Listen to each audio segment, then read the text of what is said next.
Administrator DMC east Syed Shakeel Ahmed का Lines area का दौरा। थानवी मस्जिद के गिरदोनवाह में मौजूद नाले को साफ कर दिया गया। नमाजियों और इलाका मकीनों की जानिब से नाले की सफाई पर एडमिनिस्ट्रेटर शकील अहमद को खराज तहसीन।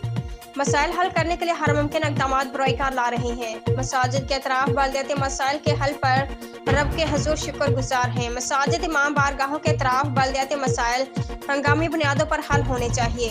शिकायत के अजाले के लिए बरवक्त इक़दाम यकीनी बना रही हैं। Karachi administrator DMC east Syed Shakeel Ahmed ने कहा है कि थानवी मस्जिद तारीखी और मुस्लिम उम्म अहमियत की हामिल मस्जिद है, जिसके गिरदोनवाह में मौजूद बल्दियाती मसाइल बिलखसूस नाले और सीवरेज लाइनों की सफाई का काम तेजी से तकमील की जानिब गामजन है। थानवी मस्जिद के अतराफ बल्दियाती मसाइल के मुस्तकिल हल के लिए काम कर रहे हैं। इन ख्यालात के इजहार उन्होंने थानवी मस्जिद लायंस एरिया के अतराफ बल्दियाती मसाइल के हल के लिए किए जाने वाले कामों के मुआयने और थानवी मस्जिद में मौलाना तनवीरुल हक थानवी व दीगर से मुलाकात के दौरान किया। उम्दा में पकाएं और जी भर के खाएं।